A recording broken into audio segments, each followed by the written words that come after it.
sila-sila na lang ho nagpapaniwalaan. Ano? Ewan ko kung bakit umabot sila sa bulag ng ganyan. Kitang-kita na.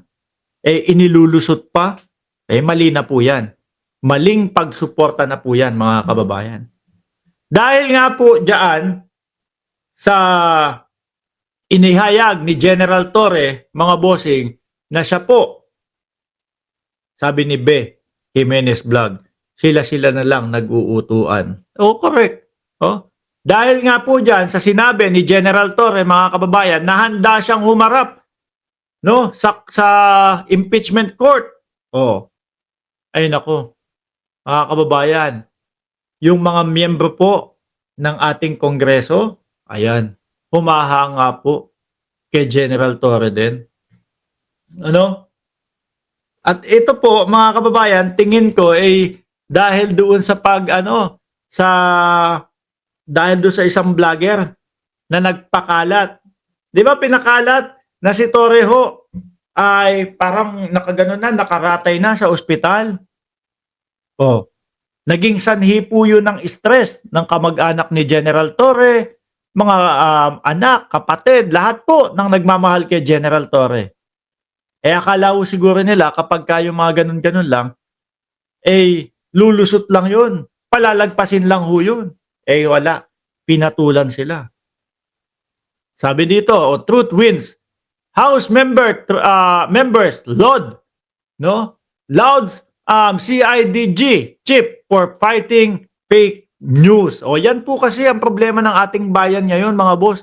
Kaya po, yung mga vloggers pinapatawag, actually hindi lang naman po yung mga DDS vloggers o yung mga vlogger po ni Duterte, yung mga vlogger din po na mga nakasuporta sa gobyerno, yung mga vlogger din po na kumbaga lahat para magkausap-usap. Yung ganyan lang naman ang pag-uusapan niya. Ba't natatakot yung mga vlogger ni Duterte?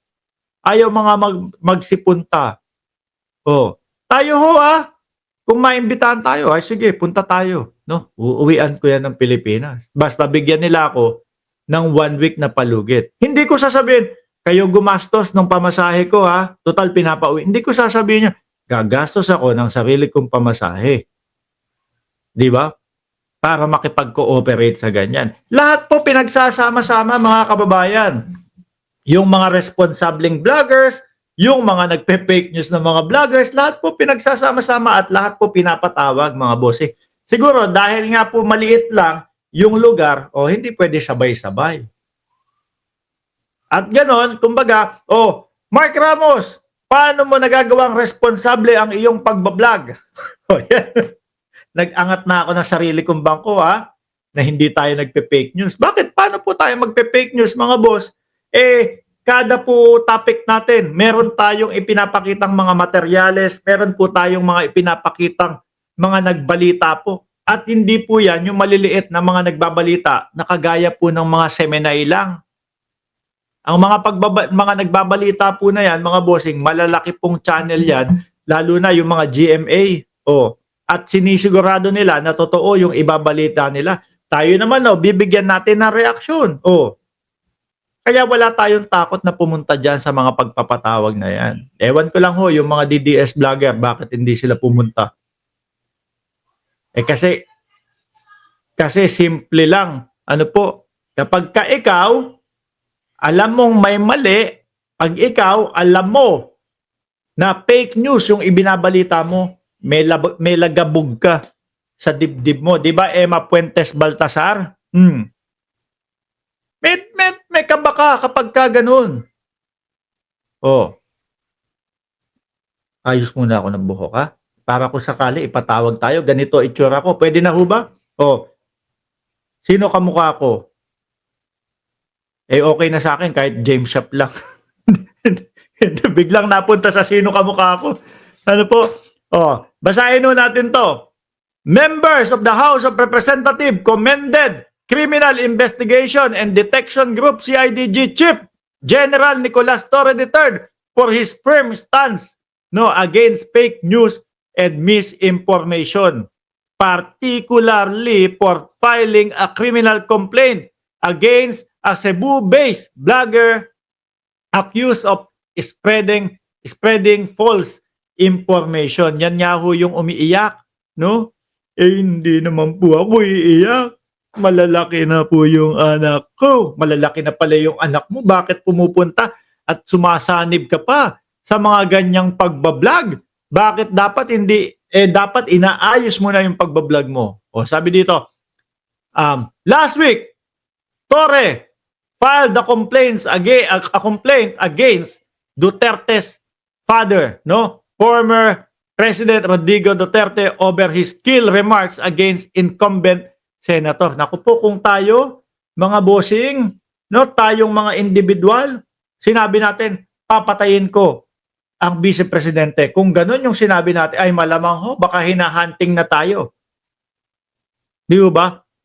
Sa batas po, sa batas, mga kababayan, hindi uubra yung merong above doon sa batas. No, lahat po tayo sakop ng batas. Mapa presidente, mapa vice-presidente, mapa dating pangulo, kailangan sakop tayo ng batas. O, di ba? Mga kababayan, siguro, nasanay sila. Lagi kaming nasa taas. Lagi kaming nasa ibabaw. Kaya wala sa aming gagalaw. Kaso po, si General Torre, matikas, matindig, at palaban. O, tingnan nyo nga, yung isang vlogger din. Ngayon, parang ang bait na ng mga pinagbabablog. Nung pagkakaso ni General Torre, pagharap po, kinasuhan. O, dahil daw po may mga rebellion o kung anong plano nilang gawin, kinasuhan ni General Torre. Kinabukasan, ang vlog ho, ang sarap ng ice cream. Bigla nang naging bigla ng food vlogger. Masarap po ang ice cream dito sa Baguio. Oh. Ngayon po, parang medyo iba na No? Medyo parang basta iba na. Kung sakali, alam nyo kung sakali na sila ay kakampi sa gobyerno naman, total naman puro fake news lang yun yan. Tingin ko naman tatanggap at tatanggapin Dahil ang gobyerno ng Pilipinas, mga kababayan, kalaban ka man o kumakalaban ka man, kung gusto mo na magpasakop sa gobyerno, bakit hindi? Di ba? Mga kababayan, bakit hindi? Siguro, ang mahirap lang na makuha yung tiwala nung mga sumusuporta kay Pangulong Bongbong Marcos at sa gobyerno. Di ba? Bigla, tingnan mo, ng mga nagsibait. Ang sarap po ng ice cream dito sa Baguio. Di ba? Sabi dito, during Torres' time as PRO 11 Director, Vice President Duterte criticized the police for alleged gross abuse of power in serving and arrest warrant against Pastor Apollo Kibuloy in Davao City. Yan po yung pilit nilang sinasabi. Na lumabag sa karapatan nila yung grupo ni General Torre at ni Marbil, mga bossing.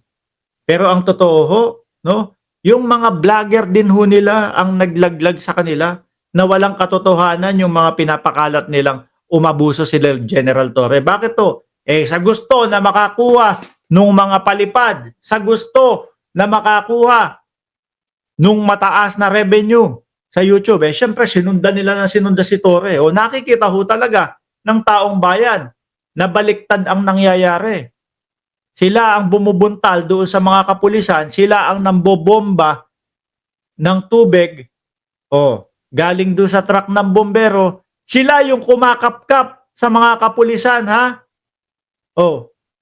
Wala hong naitago.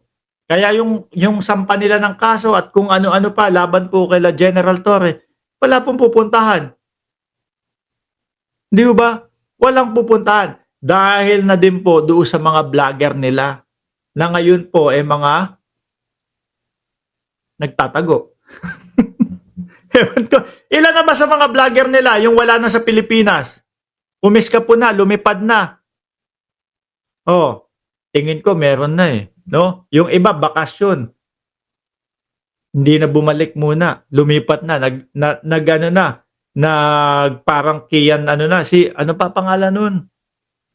Sian, ewan ko, nakalimutan ko ang pangalan pero hindi makauwi ng Pilipinas. Ano na lang siya, naglilipat-lipat bansa. Hindi yan yung solusyon. Harapin nyo. Ang solusyon sa problema nyo, humarap kayo. At patunayan na mali yung iniisip nila sa inyo o mali yung sinasabi nilang nagpapakalat kayo ng fake news. O di ho ba?